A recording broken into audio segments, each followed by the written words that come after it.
Hello friends, स्वागत है आप सभी का वारी स्टडी पॉइंट में। आज का लेक्चर काफ़ी डिले हो गया है क्योंकि यार लैपटॉप में कुछ प्रॉब्लम हो गई थी। तो आइए बिना किसी देरी के लेक्चर स्टार्ट करते हैं। आज 23 मई को विश्व कछुआ दिवस मनाया जाता है। इसका उद्देश्य कछुओं के विषय में जागरूकता फैलाना तथा उनके संरक्षण को प्रोत्साहित करना। 2023 की थीम रखी गई कछुए समुद्र के अभिभावक। नेक्स्ट न्यूज़ है मेटा के ऊपर। मेटा फेसबुक जो पहले था अब उसी को मेटा कहते हैं। तो मेटा के ऊपर न्यूज़ है कि यूरोपीय संघ ने इस पर 1.2 बिलियन यूरो का फाइन लगा दिया है। ये इसलिए लगाया क्योंकि जो यूरोपीय यूनियन का कानून है GDPR, general data protection regulation, उसका उल्लंघन कर रहा था मेटा। यानी यूरोपीय संघ का डेटा जो है वो बाहर के देशों को दे रहा था या ब्रीच हो गई थी डेटा। इसी वजह से यूरोपियन यूनियन ने इस पर फाइन लगा दिया और मेटा पे लगा अब तक का सबसे बड़ा जुर्माना है। नेक्स्ट आर्टिकल डिस्कस करते हैं। भारत प्रशांत द्वीप समूह सहयोग मंच FIPIC की तीसरी बैठक का आयोजन port Moresby, Papua New Guinea में हुआ, जिसमें हमारे यहाँ से प्रधानमंत्री मोदी जी शामिल हुए। ये FIPIC के बारे में थोड़ा सा जान लेते हैं। ये क्या है? भारत प्रशांत द्वीप समूह सहयोग मंच एक बहुराष्ट्रीय समूह है जिसमें भारत और 14 द्वीपीय देश शामिल हैं। यानी भारत के अलावा इसमें 14 देश और हैं, लेकिन वो 14 के 14 देश द्वीपीय हैं, आइलैंड हैं। और ये जो द्वीपीय देश हैं वो सब हिंद प्रशांत क्षेत्र के ही देश हैं। सभी राष्ट्रों के प्रमुख 2014 में सुआ, फिजी में मिले थे। वहीं से इसकी औपचारिक शुरुआत हुई थी इस मंच की। भारत तथा इन देशों के मध्य व्यापार को बढ़ावा देने के लिए 2015 में फिक्की में FIPIC व्यापार कार्यालय खोला गया, जिससे कि इस मंच और भारत के बीच व्यापार को बढ़ावा दिया जा सके, आयात निर्यात को बढ़ावा दिया जा सके, इससे संबंध और अच्छे होंगे। यही रीजन जो है ये क्षेत्र हिंद प्रशांत क्षेत्र है, इंडो पैसिफिक रीजन। इस क्षेत्र की इतनी महत्ता क्यों है? भारत इन देशों को इतना महत्ता क्यों दे रहा है? तो इस क्षेत्र में जो 60% वैश्विक आबादी का 60% यहाँ पर निवास करती है। दूसरा है कि आर्थिक उत्पादन जो विश्व में होता है उसका 2/3 इसी क्षेत्र में होता है। व्यापार के लिए महत्वपूर्ण मार्ग है, यहाँ से बहुत व्यापार होता है।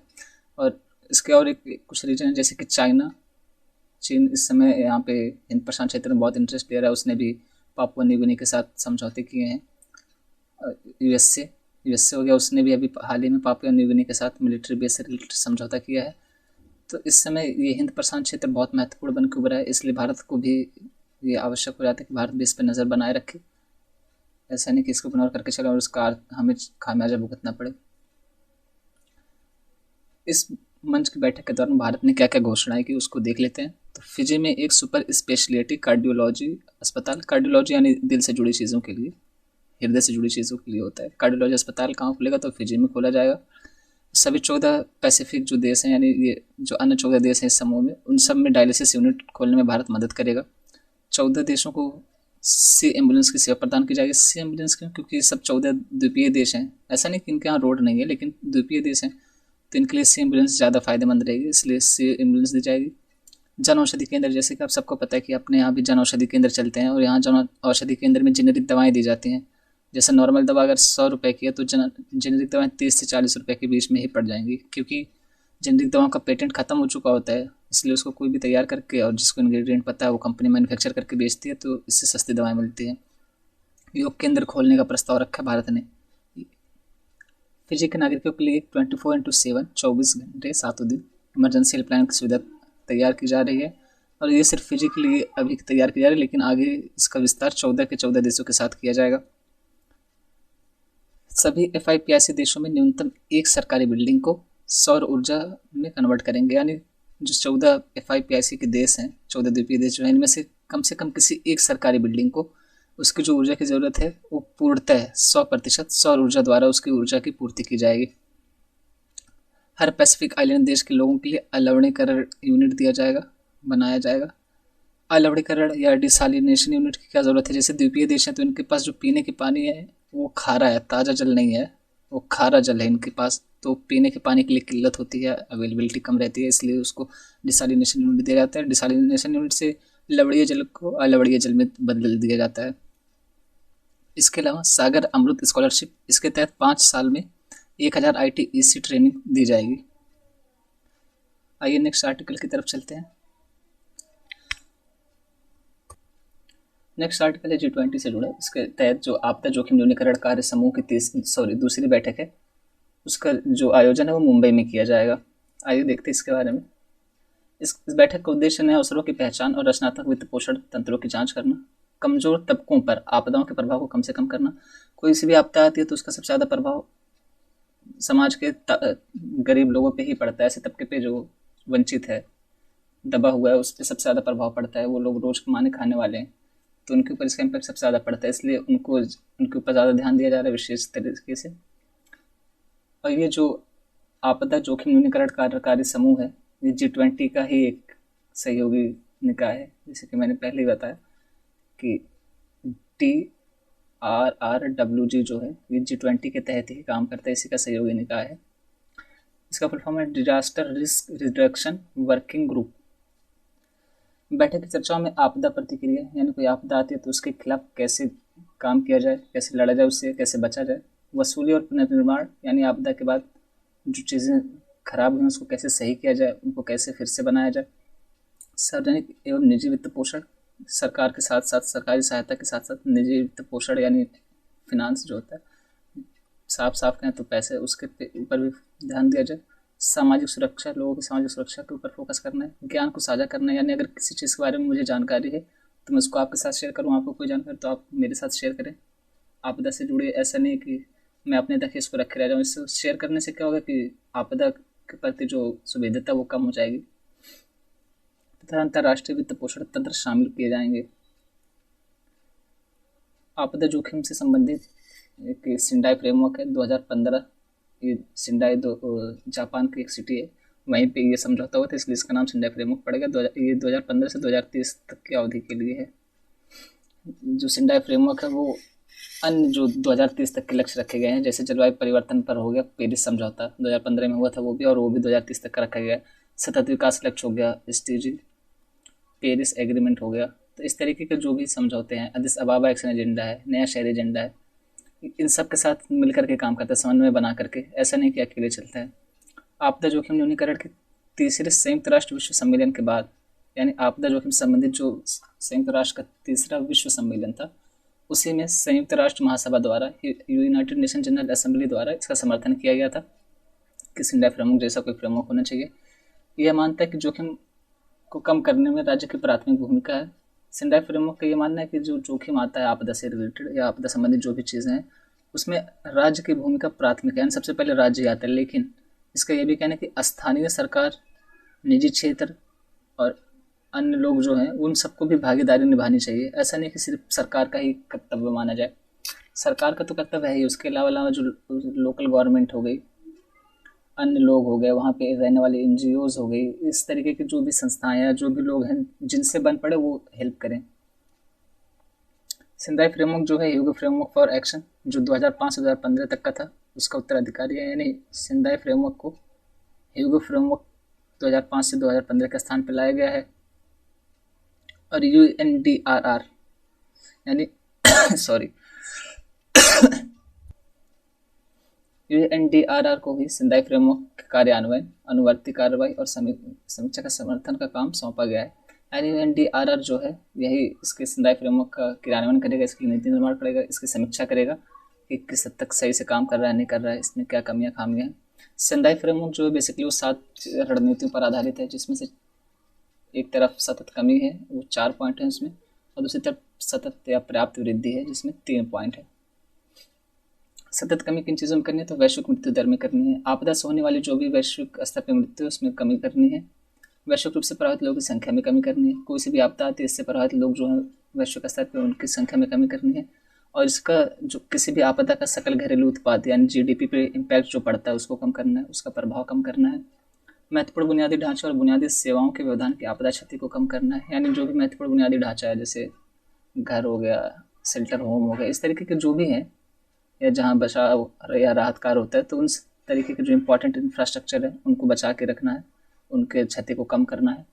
और पर्याप्त वृद्धि किस में करनी है, तो ऐसे देशों की संख्या में वृद्धि करनी जो राष्ट्रीय तथा स्थानीय दोनों स्तर पर, एक तो राष्ट्रीय स्तर पर भी और एक स्थानीय स्तर पर भी आपदा जोखिम न्यूनीकरण के लिए रणनीति बना करके चलें। ऐसे देशों की संख्या में वृद्धि करनी है। उससे क्या होगा कि हम आपदा जो से अच्छी तरीके से निपट सकेंगे और उससे होने वाले नुकसान कम हो जाएंगे। दूसरे, विकासशील देशों के लिए अंतर्राष्ट्रीय सहयोग में वृद्धि करनी है। विकासशील देश वैसे भी उनके पास संसाधन कम ही होते हैं, वो परेशान रहते हैं अपनी जनसंख्या और अपने तमाम चीज़ों को लेकर के, अभी अफ्रीका के बहुत सारे ऐसे देश हैं जहाँ कोविड-19 की एक भी वैक्सीन नहीं पहुँच पाई है। वो तो दूर की बात है, खाने को भी नहीं उनके पास है। तो ऐसे में वहाँ कोई आपदा आ जाए तो क्या होगा, इसलिए विकासशील देशों में अंतर्राष्ट्रीय सहयोग बढ़ाना बहुत ज़रूरी है। और सब बहु खतरे वाले पूर्व चेतावनी वाले सिस्टम उपकरण में वृद्धि करना है। बहु खतरे से क्या मतलब है, जैसे मान लीजिए चक्रवात का हो गया, बाढ़ हो गई, तूफान हो गया, तो इस तरीके के जो भी ऐसा सिस्टम बनाया जाए कि एक से अधिक आपदा से जुड़ी पूर्व चेतावनी दे, यानी आपदा आने से पहले ही बता दे, यानी कि आपदा आने के बाद बता रहा है, तो आपदा आने से अर्ली वार्निंग सिस्टम जिसको बोलते हैं, उस तरीके से।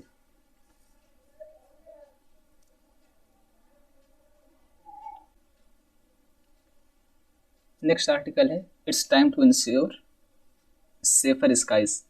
ये आकाश सुरक्षित करने का समय है। आकाश सुरक्षित करने का मतलब ये नहीं कि हम आसमान को बचाने जा रहे हैं या कुछ ऐसा करने जा रहे हैं कि आसमान के ऊपर कुछ करेंगे, आसमान को सेव करेंगे। हम ज़मीन तो बचा नहीं पा रहे हैं, यहाँ पे पर्यावरण को देख नहीं पा रहे हैं।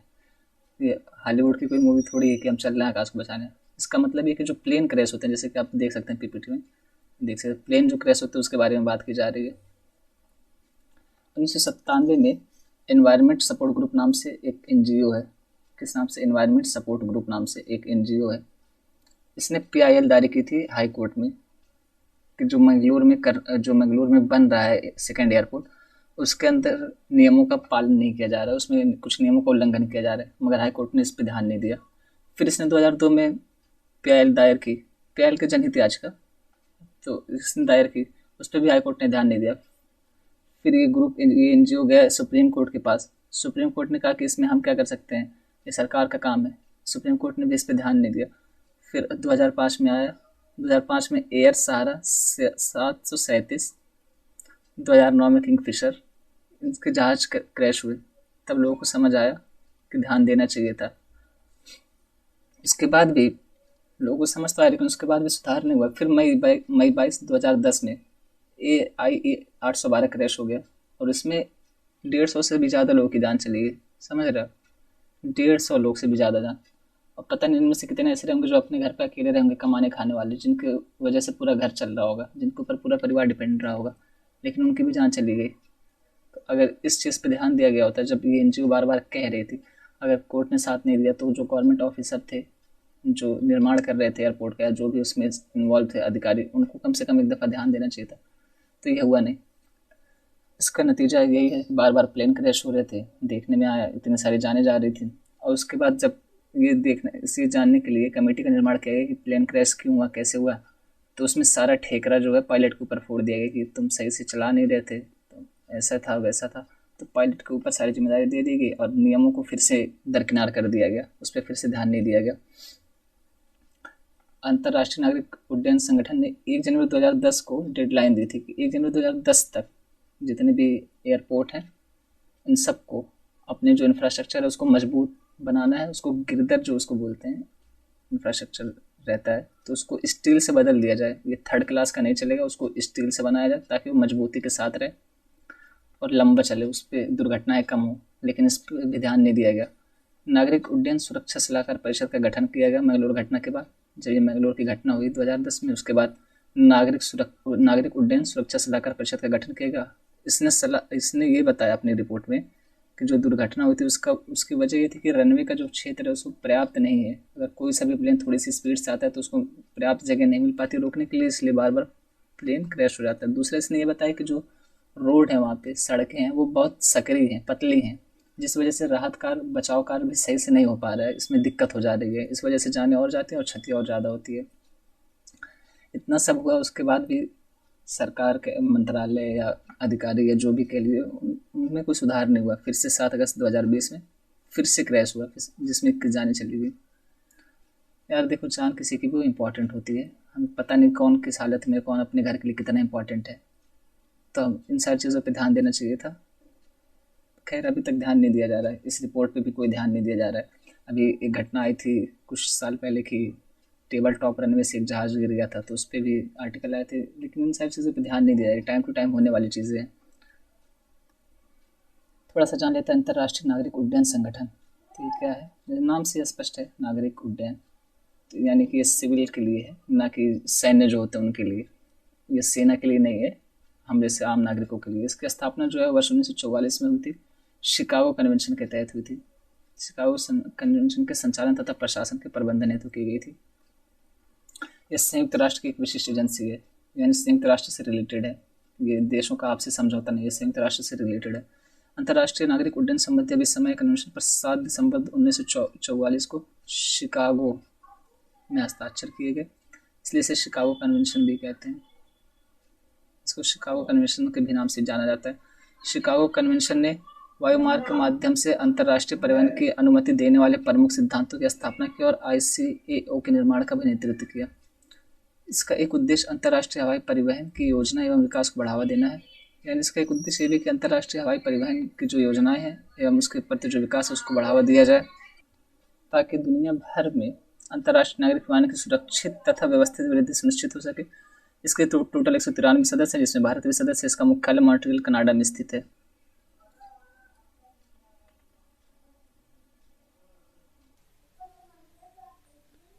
नेक्स्ट आर्टिकल है द हिंदू में पब्लिश हुआ। अंटार्कटिका का बर्फ आवरण जो उसमें रिकॉर्ड लेवल पर गिरावट हुई है, बहुत ज़्यादा गिरावट हुई है। फरवरी 2019 में अंटार्कटिका में सबसे कम आइस लेवल देखा गया था, सबसे कम आइस कवर यानी बर्फ़ का आवरण देखा गया था। लेकिन 20 मई 2023 को 1950 से लेकर के अभी तक 20 मई 2023 को 1950 से लेकर के अभी तक का सबसे कम आवरण नोटिस किया गया है, देखा गया है। कितना बचा है? 8.73 मिलियन किलोमीटर स्क्वायर, इतना रिकॉर्ड किया गया है। अगर अंटार्कटिका की बर्फ़ पिघलती है तो उसका क्या प्रभाव पड़ता है, तो आइए देखते हैं उसके प्रभाव के बारे में। कुछ नकारात्मक भी है, कुछ सकारात्मक भी है। नकारात्मक प्रभाव क्या है? नासा के अनुसार, नासा कहता है कि जो भी दुनिया में समुद्र लेवल बढ़ा है उसके 1/3 के लिए अकेले जिम्मेदार है अंटार्कटिका। दूसरा जल प्रवाह की दिशा बदल सकती है। जाहिर सी बात है कि जहाँ जब बर्फ पिघल करके जिस तरफ जाएगा उस तरफ जल की दिशा बदल जाएगी, जहाँ ज़्यादा जल होगा उस तरफ जल भागेगा। तीसरा, वैश्विक मौसम तथा जल के नीचे का पर्यावरण बदल देगा। अब ये जहाँ पे ये मान लीजिए कोई जलाशय बर्फ पिघल करके यहाँ पे इकट्ठा होगा तो यहाँ पे वाष्पीकरण भी ज़्यादा होगा, यहाँ पे वर्षा भी ज़्यादा होगी। तो पहले मान लीजिए नहीं होती थी वर्षा, भी कोई नदी की धारा आके कट के यहाँ पे आ गई, क्योंकि नदी में पानी तो बढ़ेगा ही जब जल पिघलेगा, तो वाष्पीकरण के द्वारा वर्षा भी होगी। इस तरीके से मौसम प्रतिरूप पूरी तरह बदल जाएगा। और यहाँ और ये जहाँ समुद्र में ये पानी पहुँचेगा, महासागर में जब जाएगा, तो वहाँ पे कुछ जीव ऐसे रहते हैं जो लवणीय जल के प्रति अनुकूलित होते हैं, कुछ ऐसे होते हैं जो ताजे जल के प्रति अनुकूलित होते हैं। तो इस तरीके से उन जीवों के ऊपर बहुत ही नकारात्मक प्रभाव पड़ेगा और अंततः सागरीय पारिस्थितिक तंत्र जो है, सागरीय पर्यावरण जो है, उस पर नकारात्मक प्रभाव पड़ेगा। एल्गी तथा कोरल पर नकारात्मक प्रभाव। कोरल एक कीस्टोन प्रजाति मानी जाती है। कीस्टोन प्रजाति क्या होती है? ऐसी प्रजातियाँ जिन पे अन्य प्रजातियों का जीवन निर्भर करता हो, उनको कीस्टोन प्रजाति कहते हैं। तो कोरल एक प्रकार की कीस्टोन प्रजाति है। अब जब कोरल पे नकारात्मक प्रभाव पड़ेगा, कोरल खत्म होंगे, तो उस पर जितनी भी प्रजातियाँ डिपेंड होंगी वो भी खत्म हो जाएंगी, उनका भी अस्तित्व खत्म होगा, उन पर भी जीवन संकट आ जाएगा। इस तरीके से समुद्री जो परिस्थिति तंत्र है वहाँ पे जीव जो रहते हैं उन पर बहुत नकारात्मक प्रभाव डालेगा। सौर विकिरण को समुद्र सोखेगा, क्योंकि जब बर्फ़ रहती है, जहाँ पे बर्फ़ ढकी रहती है, तो सौर विकिरण को परावर्तित करती है, वापस भेजती है वायुमंडल में। लेकिन जब बर्फ़ पिघल जाएगी तो जल बचेगा, समुद्र बचेगा, पानी बचेगा, तो वहाँ पे वो जल को सौर विकिरण सोखेगा, जिससे तापमान वृद्धि होगी। इस तरह तापमान वृद्धि से ही फिर अंततः जलवायु परिवर्तन और ये सब सारी घटनाएं होंगी। एल्बिडो प्रभाव में परिवर्तन। एल्बिडो क्या है? यही कि जो सौर विकिरण आती है पृथ्वी पे, तो पृथ्वी द्वारा कुछ हिस्सा उसका सोख लिया जाता है और बाकी का हिस्सा भेज दिया जाता है, वही एल्बिडो प्रभाव है। ये ज्योग्राफी का कॉन्सेप्ट है, किसी दिन इसको अच्छे से समझेंगे। दीर्घकाल में नदियाँ सूख जाएंगी, क्योंकि अल्पकाल में तो ये होगा कि नदियों में पानी भर जाएगा, ताजे जल की उपलब्धता बढ़ जाएगी, लेकिन अंततः जब बर्फ़ खत्म हो जाएगी तो नदियाँ सूख जाएंगी। फसल प्रतिरूप में परिवर्तन। जहाँ पहले पानी नहीं था वहाँ पानी आएगा, तो वहाँ के चावल जैसे जिसमें अधिक पानी लगता है ऐसी फसलों का उत्पादन किया जाएगा, लेकिन वो भी एक समय तक ही किया जाएगा। सकारात्मक परिवर्तन क्या हो सकते हैं? कुछ तो अल्पकाल में नदियों में जल का निरंतर बहाव मिलेगा। जो नदियाँ सूख गई हो सकता है कि उनमें भी पानी आ जाए, या नहरें जो सूख गई हैं उनमें पानी का जल का बहाव मेंटेन किया जा सकता है। ताज़ा जल की उपलब्धता बढ़ेगी। कुछ जगह ऐसे जहाँ पीने के पानी की किल्लत है, ताज़ा जल नहीं मिलता है, पीने लायक पानी नहीं मिलता, दूषित पानी रहता है, तो वहाँ पे ताज़ा जल की उपलब्धता हो जाएगी, क्योंकि बर्फ़ का जो पानी रहेगा वो ताज़ा ही रहता है, साफ़ रहता है, फ्रेश रहता है। तीसरा, जल कृषि कर सकते हैं। जाहिर सी बात है कि अभी ये नदी है, कोई नहर निकाल ली है इसमें से, यहाँ जल कृषि कर रहे हैं, कोई धारा यहाँ से नदी की मोड़ दी है तो यहाँ पे जल कृषि कर रहे हैं, विद्युत उत्पादन कर सकते हैं। अधिक जल वाली फसलों का उत्पादन किया जा सकता है, जैसे अब यहाँ पे मैंने बताया फसल प्रतिरूप। परिवर्तन में, कि जहाँ पे पहले जल नहीं था तो वहाँ पे सूखा वाली फसलें की जाती रही होंगी, लेकिन जब जल अवेलेबल हो जाएगा तो गन्ना और इस तरह चावल इस तरह की फसलों को किया जाएगा। ये है वन लाइनर। ये स्टेट पीसीएस और वनडे एग्जाम के लिए स्पेशली है, खास करके यूपी पीसीएस एमपी पीसीएस से जो स्टेट पीसीएस हैं वहाँ पे अक्सर ऐसे क्वेश्चन पूछे जाते हैं। G20 के स्टार्टअप 20 एंगेजमेंट ग्रुप ने पहले मसौदा नीति जारी करने की घोषणा की। अभी ये जो आ रही है विज्ञप्ति, वो जारी नीति जो आ रही है वो इस पर पब्लिक रिव्यू के लिए इसको खोला मंत्रालय ने। इस पर कहा कि आप सब अपना अपना विचार दें, उसके बाद जब ये आ जाएगी फाइनल तब इसको विस्तार में डिस्कस कर लेंगे। भारत 23 से 26 मई 2023 को नई दिल्ली में प्रतिष्ठित ISO कोपालको की वार्षिक पूर्ण बैठक के 44वें संस्करण का मेजबानी करेगा। कहाँ पे करेगा? तो नई दिल्ली में करेगा। कौन करेगा? भारत करेगा। किसकी? ISO कोपालको, इतना याद रखेंगे। शरद बाबू का निधन हो गया। ये कौन थे? तो ये अभिनेता थे। अक्सर करंट के टॉपिक में से पूछ लेता है कि हाल ही में इनका निधन हुआ, किस फील्ड से थे, या 3-4 लोगों का नाम दे देगा और इधर फील्ड का नाम दे देगा और बोलेगा मैच कराएं। तो ये शरद बाबू अभिनेता थे, याद रखेंगे। पापुआ न्यूगिनी के प्रधानमंत्री ने श्री नरेंद्र मोदी को देश के सर्वोच्च नागरिक सम्मान grand champion of the order of लोगोहू GCL से सम्मानित किया है। पापुआ न्यूगिनी का जो सर्वोच्च नागरिक सम्मान है वो प्रधानमंत्री मोदी जी को दिया गया है। शिक्षा मंत्रालय और परख द्वारा पहले कदम के रूप में आज नई दिल्ली में देश भर से विद्यालय मूल्यांकन परीक्षा पद्धतियों तथा बोर्डों की समानता पर कार्यशाला का आयोजन किया जाएगा। ये परख जो है NCERT द्वारा ही चालू किया गया है, तो वो शिक्षा मंत्रालय प्लस ये परख द्वारा ये कार्यक्रम किया जा रहा है। केंद्रीय गृह एवं सहकारिता मंत्री कौन है? तो ये श्री अमित शाह जी हैं। ये होम मिनिस्टर भी हैं और कोऑपरेशन मिनिस्टर भी हैं। केंद्रीय गृह एवं सहकारिता मंत्री अमित शाह नई दिल्ली में जनगणना भवन का उद्घाटन करेंगे, किए हैं जनगणना भवन। इसके साथ साथ ही ये वेब पोर्टल का भी उद्घाटन किए मृत्यु और जन्म पंजीकरण के लिए।